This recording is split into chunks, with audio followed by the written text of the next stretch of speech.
Hi everyone, welcome to a mini vlog. এখন বাজে হলো বিকেল 5টা আর তোমরা দেখতেই পাচ্ছ আমি রেডি হয়ে নিয়েছি।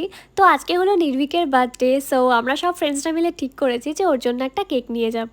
সেই মতো 5:30 নাগাদ বাড়ি থেকে বেরিয়ে পড়লাম। প্রথমেই নির্ভীকের জন্য একটা চকলেট কিনে নিলাম, তারপর আমরা এই পার্কে চলে গেলাম। নির্ভীককে আমরা এখানেই আসতে বলেছি, এখানেই কেকটা কাটা হবে। অ্যান্ড অ্যাজ ইউজুয়াল আমরা তিনজন সবার আগে পৌঁছে গেছি আর এখানে বসে ওয়েট করছিলাম সবার জন্য। তারপর অনেকক্ষণ পর সবাই এলো and here is our birthday boy. আর এই যে এই কেকটা আনা হয়েছে ওর জন্য। পাশে একটা গাছ থেকে অনেক এই কলকে ফুলটা পেরেছিল আর আমি এটা কেকের ওপর বসিয়ে দিয়েছি। I know it's looking funny. আর এদিকে নির্ভীক তো এই হাতটা পড়তেই চাইছিল না, রাহুল জোর করে ওকে পরিয়ে দিল।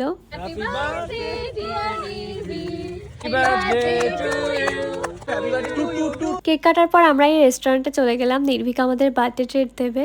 তো আজকে প্রচুর গল্প আড্ডা আর খাওয়া দাওয়া হলো। তো ভিডিওটা ভালো লাগলে লাইক করে দিও and see you in my next blog.